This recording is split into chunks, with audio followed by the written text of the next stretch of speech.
ఆశ్రమ పాఠశాలలో విషతుల్యమైనటువంటి ఆహారం తినడం వల్ల ఒకేసారి తిన్నటువంటి ఆహారం తిన్నటువంటి 30 మంది బిడ్డలు కూడా మరి సిక్ అయినటువంటి వారిని మంచిర్యాల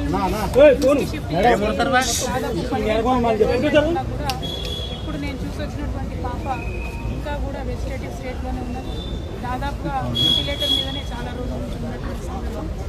మనము చాలా బాధతో కూడినటువంటి పరామర్శ అయితే ప్రభుత్వాన్ని మేము డిమాండ్ చేస్తూ ఉన్నాం, విజ్ఞప్తి చేస్తూ ఉన్నాం. పసిబిడ్డల ప్రాణాలు పోతూ ఉంటే పట్టనట్టు ఉండడం సరికాదు. ఈ ప్రభుత్వం వచ్చి 11 నెలలైతే దాదాపుగా నెలకు 3 మంది యావరేజ్గా ఇప్పటికే 42 మంది బిడ్డలు ప్రభుత్వ పాఠశాలల్లో చదువుతున్నటువంటి వాళ్ళు కేవలం ప్రభుత్వం యొక్క నిర్లక్ష్యంతో ఫుడ్ పాయిజనింగ్ వల్ల చనిపోవడం జరుగుతుంది. అంటే యావరేజ్గా 10 రోజులకు ఒక పసిబిడ్డ ప్రాణాన్ని ప్రభుత్వం పొట్టన పెట్టుకుంటా ఉన్నది. ఇది సరైనటువంటి వైఖరి కాదు. అన్ని సంక్షేమ శాఖలు కూడా గౌరవ ముఖ్యమంత్రి గారి దగ్గర ఉండడం మరి వారి సమయం వెచ్చించలేకపోతున్నట్టుగా కనపడతా ఉన్నది. ఒక 10 నిమిషాలు మీరు పాఠశాలల్ని పసిబిడ్డల గురించి ఆలోచించి రివ్యూ చేసినట్టయితే ఈ ప్రాణాలన్నీ కూడా కాపాడేటటువంటి పరిస్థితి ఉంటుంది. నిన్న పేపర్లో చూసాం, నారాయణపేటలో హాస్టల్లో అన్నంలో పురుగు వచ్చిందని చెప్పి పిల్లలందరూ ధర్నా చేస్తే స్వయంగా ముఖ్యమంత్రి గారు రివ్యూ చేసిన తర్వాత తెల్లారి మర్నాడు కూడా మళ్ళీ అదే సీన్ రిపీట్ అయితే పిల్లలంతా ఇప్పుడు కూడా ధర్నా చేస్తున్నటువంటి పరిస్థితి కనబడతా ఉంది. దయచేసి ప్రభుత్వాన్ని విజ్ఞప్తి చేస్తూ ఉన్నాం, మీ ప్రాధాన్యతను గుర్తించండి. బిడ్డల ప్రాణాలు ప్రాధాన్యమైనటువంటి అంశంగా మీరు స్వీకరించి తక్షణమే చర్యలు చేపట్టవలసిందిగా నేను డిమాండ్ చేస్తూ ఉన్నాను. నేను ఎస్టీ వెల్ఫేర్ అధికారి గారు శరత్ గారితో కూడా మాట్లాడడం జరిగింది.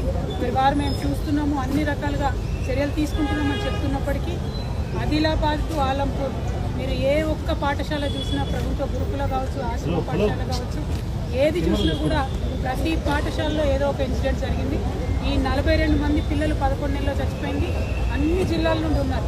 కాబట్టి ఓవరాల్గా ఈ పాఠశాల వ్యవస్థనంతా కూడా మరి ధ్వంసమైనటువంటి పరిస్థితి కనపడతా ఉంది. కాబట్టి దాని మీద ఫోకస్ చేయవలసిందిగా మేము ప్రభుత్వాన్ని డిమాండ్ చేస్తూ ఉన్నాం. ఇదివరకు కేసీఆర్ గారి నాయకత్వంలో ప్రభుత్వ పాఠశాలల్లో చదివేటటువంటి పిల్లలు మరి మేము ఐఐటి పోవాలన్నా, ఐఐఎంకి పోవాలన్నా, లేకపోతే ఎవరెస్ట్ అధిరోహించాలా అని చెప్పి ఉన్నతమైనటువంటి ఆశయాలు లక్ష్యాలతో ఉన్నటువంటి సందర్భాన్ని కూడా మనం తెలంగాణ ప్రజలుగా చూసినాం. కానీ ఈ 11 నెలల్లోనే మరి ఆ పాఠశాలను దుస్థితికి చేరుకొని 10 రోజులకు ఒక పసిబిడ్డ ప్రాణం పోతుంటే కూడా ఉలుకు పలుకు లేకుండా ప్రభుత్వం ఉండడాన్ని మేము తీవ్రంగా ఖండిస్తూ ఈ అంశాన్ని సీరియస్గా తీసుకొని గౌరవ ముఖ్యమంత్రి గారు ఇంటర్ఫియర్ అయ్యి తక్షణమే పరిస్థితిని చక్కబెట్టాలని చెప్పి ప్రభుత్వాన్ని డిమాండ్ చేస్తూ ఉన్నాం. అట్లానే ఇప్పటి వరకు ప్రాణాలు కోల్పోయినటువంటి ఆ 42 మంది కుటుంబాలకు కూడా ఎక్స్గ్రేషియా కింద 10 లక్షల రూపాయలు ఇవ్వాలని కూడా మేము డిమాండ్ చేస్తూ ఉన్నాం. పోయిన ప్రాణం వెలకట్టలేనిది, పోయిన ప్రాణాన్ని తీసుకురాలేము, బిడ్డ దూరమైనటువంటి దుఃఖాన్ని తీర్చలేము.